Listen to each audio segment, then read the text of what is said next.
Hello dear students, good evening to all. तो बच्चों कैसे हैं आप सब लोग? उम्मीद करती हूँ आप सभी लोग बहुत ही अच्छे होंगे। तो बच्चों welcome all of you at Motion online. और मैं हूँ आपकी रसायन विज्ञान की अध्यापिका क्रीना। और कार्बनिक रसायन में आज का हम लास्ट लेक्चर करने वाले हैं, जो कि हमारे चैप्टर नंबर 12 एल्डिहाइड, कीटोन और कार्बोक्सिलिक अम्लों में से है। तो बच्चों अभी तक हम 10 लेक्चर्स इस चैप्टर पे कर चुके हैं और जो हमारा आखिरी चरण है इस चैप्टर का वो था कार्बोक्सिलिक अम्लों के बारे में। तो कार्बोक्सिलिक अम्ल को बनाएं कैसे, उनकी नाम पद्धति कैसे करें, उनके भौतिक गुण क्या होते हैं, ये अभी तक हम कंप्लीट कर चुके हैं। आज का जो हमारा लास्ट लेक्चर है उसमें हम रासायनिक अभिक्रियाओं और कार्बोक्सिलिक अम्लों के प्रयोग के बारे में बात करेंगे। तो चलिए शुरू करते हैं रासायनिक अभिक्रियाएं कार्बोक्सिलिक अम्लों की। तो देखिए, रासायनिक अभिक्रियाओं का मतलब होता है कि कार्बोक्सिलिक अम्ल आपके कौन कौन सी केमिकल रिएक्शंस आपको देते हैं। तो बच्चों यहां पर हमने बात की है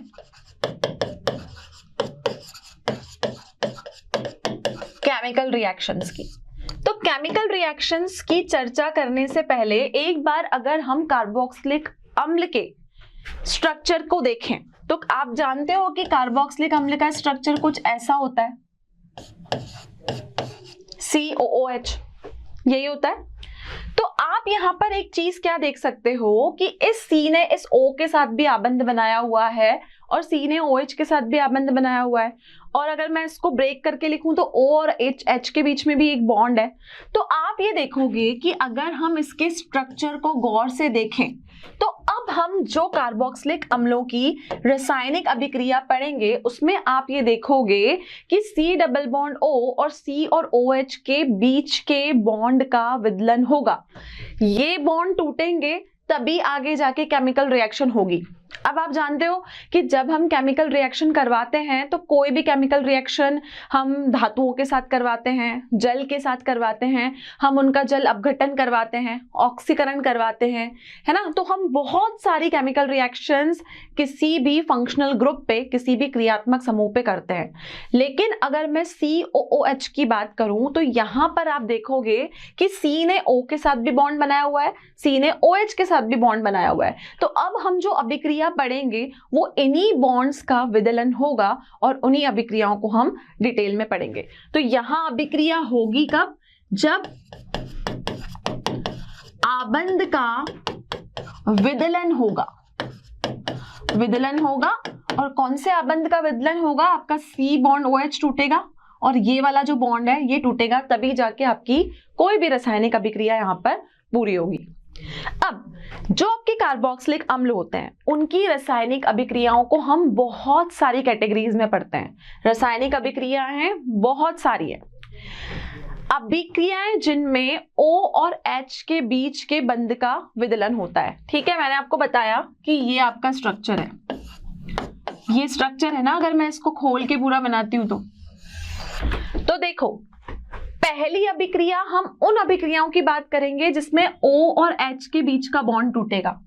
ठीक है, दूसरे नंबर की अभिक्रिया क्या है? वो अभिक्रिया है जिसमें C और OH के बीच का आबंध संबंधी विदलन, जितनी भी अभिक्रियाएं होंगी उनकी बात करेंगे। मतलब अब जो बॉन्ड टूटेगा वो O और H का नहीं टूटेगा, इस C और OH के बीच का बॉन्ड टूटेगा। ठीक है, तो पहली अभिक्रिया में हम O और H के बीच के बॉन्ड को तोड़ेंगे, दूसरी अभिक्रिया में हम C और OH के बीच के बॉन्ड को तोड़ेंगे। ठीक है, तीसरी अभिक्रिया है कार्बोक्सिलिक समूह संबंधी अभिक्रिया। मतलब पूरे COOH ग्रुप की अगर मैं बात करूं तो उसके बाद हम जो अभिक्रिया करेंगे वो पूरा COOH जो आपका बॉन्ड है वही पार्टिसिपेट करेगा केमिकल रिएक्शन में। चौथी अभिक्रिया में बात करूं तो हाइड्रोकार्बन भाग में प्रतिस्थापन अभिक्रिया। आप देख सकते हो कि COOH है तो इसके साथ में कोई R भी जुड़ा होगा। R मतलब आपका एल्किल ग्रुप और एल्किल ग्रुप मतलब आपका कोई भी हाइड्रोकार्बन। तो यहां पर इस हाइड्रोकार्बन भाग में प्रतिस्थापन कैसे होगा वो भी हम इन अभिक्रिया में पढ़ेंगे। तो कार्बोक्सिलिक अम्लों की टोटल मिला के कितनी अभिक्रियाएं हुई? टोटल मिला के आपकी 4 अभिक्रिया हुई। पहला OH बॉन्ड को तोड़ो, दूसरा COH बॉन्ड को तोड़ो, तीसरा COOH समूह को शामिल करके अभिक्रिया करवाओ और चौथा हमेशा हाइड्रोकार्बन भाग का प्रतिस्थापन करो। ठीक है, तो इन 4 भागों में हम इन अभिक्रिया को पढ़ेंगे। लेकिन इंपॉर्टेंट चीज ये है कि ये अभिक्रियाएं सिर्फ 4 नहीं हैं, आगे जाके इनके भी सब पार्ट्स हैं जो हमें याद रखने हैं। ठीक है, तो मैं आपको हमेशा कहती हूं कि ऑर्गेनिक केमिस्ट्री हम बिना कॉपी पेन के सिर्फ दिमाग में सेव नहीं कर सकते, तो आप सबको अपने साथ एक नोटबुक और पेन रखना है, ताकि जो भी मैं केमिकल रिएक्शंस यहाँ पर लिखती जाती हूँ आपको वो नोट डाउन करनी है। ठीक है, चलिए आगे बढ़ते हैं। अभिक्रियाएं जिसमें OH बंध का विदलन होता है।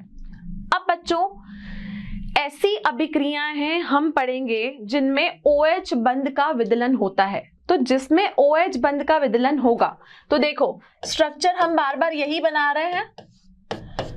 तो अब हम जो अभिक्रिया पढ़ेंगे ना, इसमें O और H के बीच का बॉन्ड ही टूटेगा। तो हमेशा O और H का बॉन्ड आपका टूटेगा। तो पहली अभिक्रिया हम करवाएंगे कार्बोक्सिलिक अम्लों की, हमेशा धातु के साथ। ठीक है, तो पहली अभिक्रिया क्या होगी? पहली अभिक्रिया होगी आपकी अभिक्रियाएं जिसमें OH बंध का विदलन होता है, वो होती है आपकी धातुओं के साथ अभिक्रिया। ठीक है, तो पहली अभिक्रिया होगी धातु व क्षारों के साथ अभिक्रिया। दूसरी अभिक्रिया होगी कार्बोक्सिलिक अम्लों की अम्लता पर प्रतिस्थापियों का प्रभाव। 2 तरीके की अभिक्रिया हम इसमें करेंगे। एक तो हम ये देखेंगे कि कार्बोक्सिलिक अम्लों पर जहां पर प्रतिस्थापन हुआ वहां पर क्या प्रभाव पड़ा, और पहली अभिक्रिया हम क्या करेंगे? पहली अभिक्रिया हम देखेंगे धातु व क्षारों के साथ अभिक्रिया। धातु मतलब मेटल, और मेटल हम अधिकतर सोडियम लेके चलते हैं। धातु मतलब मेटल। ठीक है, क्षार क्या होते हैं? क्षार होते हैं आपके बेस। तो बेस का मतलब या तो NaOH ले लो या फिर KOH ले लो, ये दोनों ही क्षार है। क्लियर इतना? तो इनके साथ हम पहली अभिक्रिया करेंगे कार्बोक्सिलिक अम्लों की। क्लियर बच्चों? चलिए शुरू करते हैं पहली अभिक्रिया जिसमें OH बंध का विदलन होगा। ध्यान रखना है कि अब जो बॉन्ड टूटेगा वो O और H के बीच का ही बॉन्ड टूटेगा। क्लियर? चलो, तो बच्चों अब अभिक्रियाओं में हमारी पहली अभिक्रिया है कि धातु व क्षार के साथ हम अभिक्रिया कैसे करेंगे। तो देखो, जब भी कोई कार्बोक्सिलिक एसिड ग्रुप आपका धातु या क्षार की इसके साथ अभिक्रिया करता है ना, तो हमेशा वो क्या करता है, जो आपकी विद्युत धनी धातुएं होती है ना, उनके साथ ही अभिक्रिया करता है। और उनके साथ अभिक्रिया करने के बाद वो क्या करता है, अपने आप में से हाइड्रोजन को मुक्त कर देता है। लेकिन अगर वो अभिक्रिया किसी फिनोल के क्षार के साथ करेगा तो वो क्या करेगा, वहां पे वो लवण बनाएगा। तो देखते हैं कि किसी भी कार्बोक्सिलिक एसिड ग्रुप की आप धातु और क्षार के साथ अभिक्रिया कैसे करते हो। फॉर एग्जाम्पल, मैंने यहाँ पे लिया RCOOH, इसकी रिएक्शन मैंने करवाई Na के साथ। Na मतलब सोडियम हमने लिया, धातु हमने ली यहाँ पर। तो यहाँ पर ये आपको अभिक्रिया करने पे क्या देगा, RCOO नेगेटिव Na पॉजिटिव। ठीक है, ये हमको क्या मिला, ये हमको सोडियम का कार्बोक्सिलेट आयन मिला। क्लियर है? तो अब इस अभिक्रिया में ये किसको बाहर निकालेगा, ये बाहर निकालेगा H2 को। क्लियर बच्चों? अगर यही रिएक्शन मैं क्या करूं, अगर मैंने कार्बोक्सिलिक एसिड ग्रुप की रिएक्शन किसी क्षार के साथ करवाई, मैंने इसकी रिएक्शन NaOH के साथ करवाई, तो NaOH के साथ अभिक्रिया करने पे भी ये आपको देगा RCOO नेगेटिव Na पॉजिटिव। लेकिन अब यहाँ पे बाहर क्या निकलेगा, अब यहाँ पर H2 बाहर नहीं निकलेगा, यहाँ हमारा वाटर बाहर निकलेगा। क्लियर है? अब अगर यही अभिक्रिया को आप क्या करो, किसी कार्बोनेट वाले ग्रुप के साथ करवाओ, तो आप देखोगे कि जब भी आप किसी कार्बोक्सिलिक एसिड की अभिक्रिया किसी Na2CO3 या NaHCO3 ग्रुप के साथ करवाते हो, तो अब वहां पे ना तो हाइड्रोजन आपको ऑब्टेन होगी ना वाटर ऑब्टेन होगा, वहां पर वो क्या देगा, वो आपको कार्बन डाइऑक्साइड ग्रुप देगा। तो देखिए अभिक्रिया कैसे होगी। RCOOH की अभिक्रिया अगर बच्चों आप Na2CO3 के साथ करवाते हो तो क्या मिलेगा, यहां मिलेगा RCOO negative Na positive plus साथ में आपको क्या मिलेगा, यहाँ पर CO2 गैस मिलेगी। ठीक है, RCOO negative Na plus NaHCO3 के साथ करवाते हैं। NaHCO3 होता है आपका सोडियम हाइड्रोजन कार्बोनेट। तो अगर आप ये अभिक्रिया करवाते हो तो RCOO नेगेटिव Na पॉजिटिव साथ में NaHCO3 से आपको CO2 गैस मिलेगी, और यहाँ पर HCO3 ग्रुप है तो आपको यहाँ पर वाटर भी मिलेगा। क्लियर है? तो NaHCO3 के साथ अभिक्रिया करवाने पे यहाँ पे आपको क्या मिली? यहाँ पे आपको कार्बन डाइऑक्साइड गैस मिली।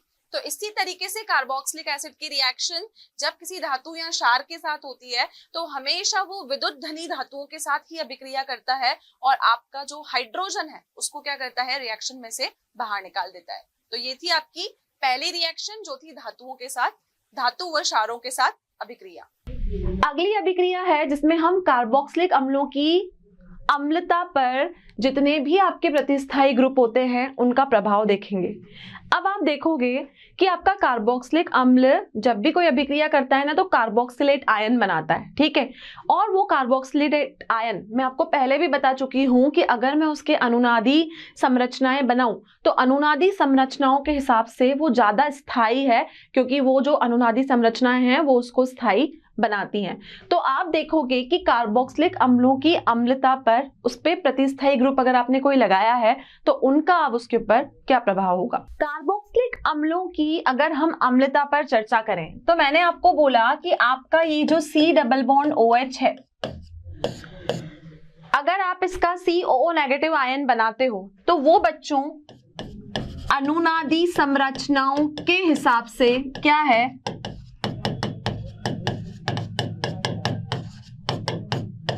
स्थायी। तो हम ऑर्गेनिक केमिस्ट्री में हमेशा ये बात करते हैं कि जो भी चीज स्थायी होती है वो सबसे ज्यादा आपको केमिकल रिएक्शंस शो करती है। अब अगर मैं इस COO नेगेटिव ग्रुप की बात करूं तो देखें आप यहां पर, ये है आपका COO नेगेटिव आयन, ठीक है। अब बच्चों अगर इस COO नेगेटिव आयन के साथ कोई इलेक्ट्रॉन विथड्रॉइंग ग्रुप लगा है, क्या लगा है? इलेक्ट्रॉन विथड्रॉइंग ग्रुप, इसको हम बोलेंगे EWD, ठीक है। इलेक्ट्रॉन विथड्रॉइंग मतलब इलेक्ट्रॉन का अपनयन करने वाला, क्या बोलेंगे इसको? अपनयन, ठीक है। और दूसरा आपका ये जो COO नेगेटिव है इसके साथ लगा हुआ है कोई EDG का मतलब होता है electron donating group, donating group का मतलब इलेक्ट्रॉन दाता ग्रुप, इलेक्ट्रॉन डोनेटिंग ग्रुप, और डोनेटिंग ग्रुप को हम बोलते हैं EDG और हिंदी में हम इसको बोलेंगे इलेक्ट्रॉन दाता समूह, ठीक है। तो ये जो आपका COO नेगेटिव है, अगर आपका इसके साथ इलेक्ट्रॉन विड्रॉइंग ग्रुप लगा है या इलेक्ट्रॉन डोनेटिंग ग्रुप लगा है तो COO नेगेटिव पे जब भी कोई इलेक्ट्रॉन विथड्रॉइंग ग्रुप, विथड्रॉ मतलब उसमें से इलेक्ट्रॉन को निकालने वाला कोई ग्रुप लगा होता है तो ये इसको स्थायी अम्ल बनाता है। ये कैसे अम्ल देता है? ये आपको स्थायी अम्ल देता है। लेकिन अगर कोई इलेक्ट्रॉन डोनेटिंग ग्रुप लगा है तो इलेक्ट्रॉन डोनेटिंग ग्रुप आपको हमेशा कैसे अम्ल देगा? ये आपको अस्थायी अम्ल देगा। कैसे अम्ल देगा? अस्थायी अम्ल देगा।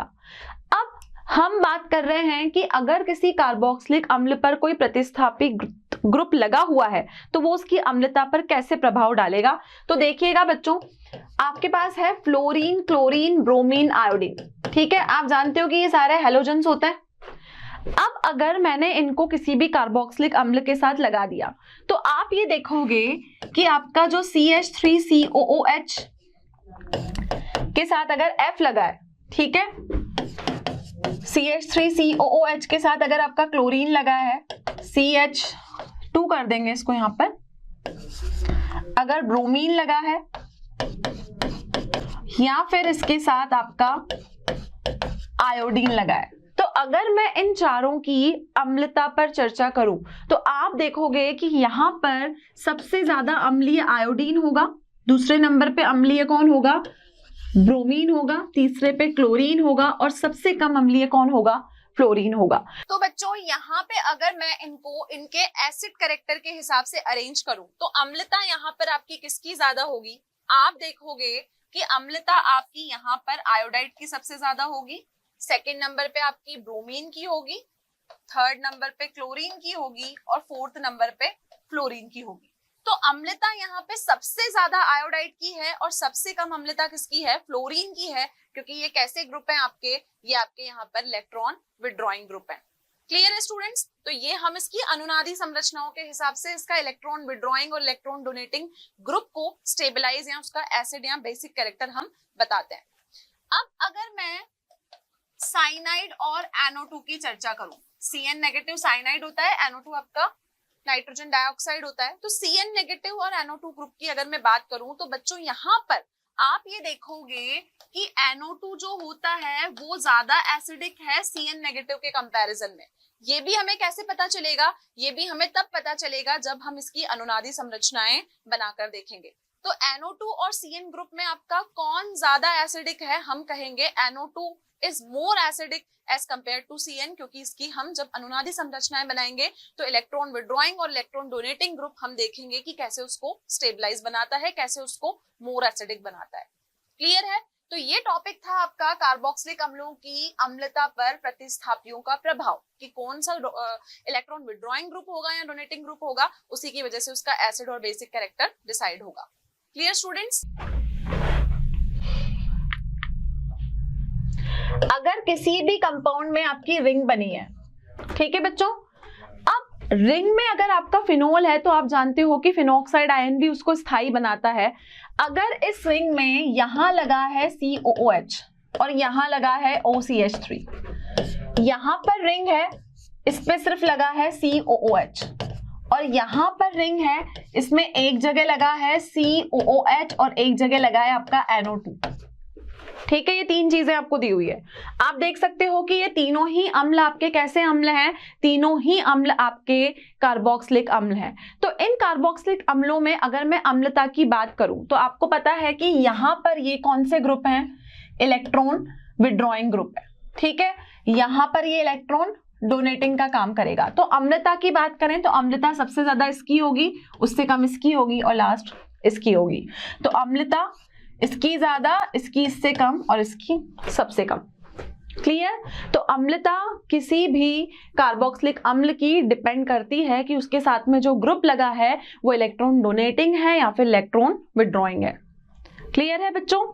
चलिए, तो ये हमने जो अभिक्रिया की इसमें हमने हमेशा O और H के बॉन्ड का विदलन किया। अब हम बात करेंगे ऐसी अभिक्रियाएं जिसमें C और OH के बीच के बॉन्ड का विदलन हो। अब ऐसी अभिक्रियाएं जिसमें C और OH के बीच के बॉन्ड का विदलन होगा, उसमें भी हमारे पास में अनेक प्रकार है। तो देखते हैं कि COH बॉन्ड की अभिक्रियाएं कौन सी हैं। ऐसी अभिक्रियाएं जिनमें COH बॉन्ड का विदलन होता है, पहली अभिक्रिया है एनहाइड्राइड का विरचन। इसका मतलब अब हम कार्बोक्सिलिक अम्लों से एनहाइड्राइड को बनाएंगे। दूसरी अभिक्रिया है आपका एस्टरीकरण, इसमें आपका एस्टर बनेगा।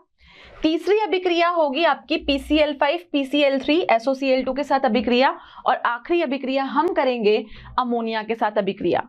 अब ये जो चारों नाम यहाँ लिखे हुए हैं, इन चारों अभिक्रिया में कौन सा बॉन्ड टूटेगा? हमेशा जो बॉन्ड टूटेगा वो C और OH के बीच का बॉन्ड टूटेगा। तो अब हम कौन से बॉन्ड का विदलन करेंगे? हम C और OH के बीच का बॉन्ड का ही विदलन करेंगे। तो पहली अभिक्रिया है हमारी एनहाइड्राइड का विरचन। ठीक है, अब एनहाइड्राइड का विरचन हम कैसे करेंगे? देखिएगा, हमने क्या किया, हमने लिया यहां पर R COOH, ठीक है, इधर भी हमने लिया COO, यहां ले लिया हमने OH और यहां हमने ले लिया दूसरा R। क्लियर इतना? यहां पर मुझे दो कार्बोक्सिलिक ग्रुप को कंबाइन करना है, लेकिन इस अभिक्रिया को करने के लिए मुझे यहां पर क्या लेना पड़ेगा? यहां पर मुझे लेना पड़ेगा H2SO4। क्लियर है इतना? अब H2SO4 जब आप इस अभिक्रिया में लेते हो और आप इसको एक पर्टिकुलर टेम्परेचर पर गर्म करोगे, आप इसको एक पर्टिकुलर टेम्परेचर पर ताप दोगे, तो यहां पर एनहाइड्राइड का निर्माण होगा। इसको गर्म करना है H2SO4 और P2O5 की प्रेजेंस में। अगर हम इसको हीट करते हैं तो यहां पर ये जो आपका अम्ल है ये एनहाइड्राइड में कन्वर्ट हो जाएगा। तो देखिए ये क्या है, दोनों आपके, ये दोनों आपके कार्बोक्सिलिक अम्ल हैं।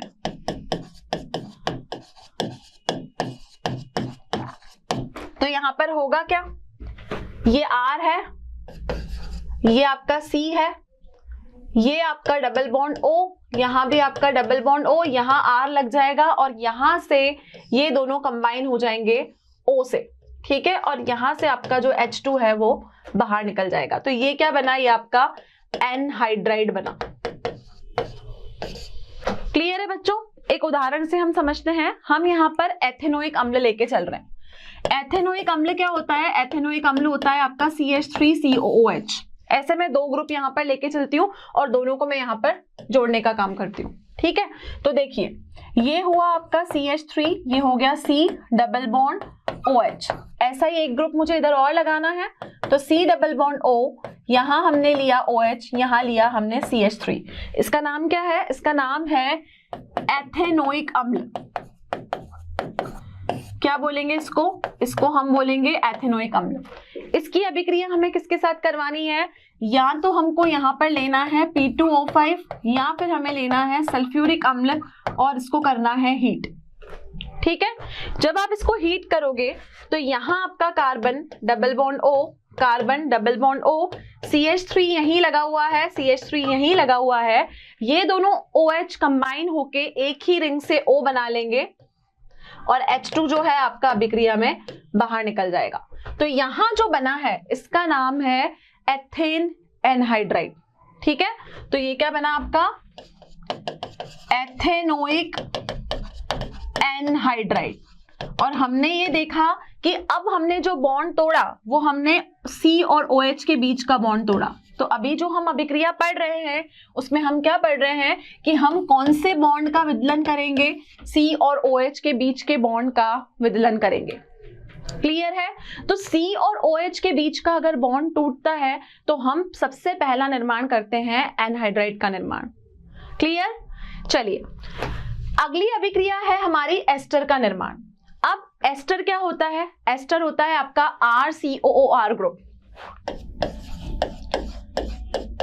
ठीक है, इस ग्रुप का निर्माण करना है। बच्चों मैंने आपको पहले भी बताया है कि जब आप किसी कार्बोक्सिलिक अम्ल में अगर आप अल्कोहल मिला देते हैं, देखिए हमने कोई भी कार्बोक्सिलिक अम्ल लिया, फॉर एग्जाम्पल मैंने यहाँ लिया RCOOH और मैंने इसमें ऐड किया R-OH। ठीक है, इस अभिक्रिया में आप देखोगे कि अगर यहाँ पर आपने एक कार्बोक्सिलिक एसिड लिया और यहाँ पर आपने कोई भी अल्कोहल ले लिया, कार्बोक्सिलिक एसिड मतलब आपका COOH ग्रुप, अल्कोहल मतलब आपका पीछे यहाँ पर OH ग्रुप है। तो कार्बोक्सिलिक एसिड में अगर हम अल्कोहल मिलाते हैं तो यहाँ हमें क्या मिलेगा? RCOOR- और साथ में बचा हुआ H2O यहाँ पर बाहर निकल जाएगा और RCOOR- और कुछ नहीं, हमारा एस्टर होता है। तो ये क्या हुआ? एस्टर। और ये क्या है आपका? वाटर। तो इस अभिक्रिया में आप देखेंगे कि RCOOH को अगर मैं बनाऊं यहाँ पर, तो यहां से ये बॉन्ड टूटा है, तभी इस OH ने इस H के साथ जुड़ के जल का निर्माण किया है। तो ये कैसी अभिक्रिया हुई? ये वही अभिक्रिया हुई जिसमें जो बॉन्ड है C और OH के बीच का बॉन्ड टूटा, C और OH के बीच के बॉन्ड का विदलन हुआ। तो ये दूसरी अभिक्रिया में C और OH के बॉन्ड के बीच का विदलन हुआ और हमारे एस्टर का यहाँ पर निर्माण हुआ। क्लियर है इतना?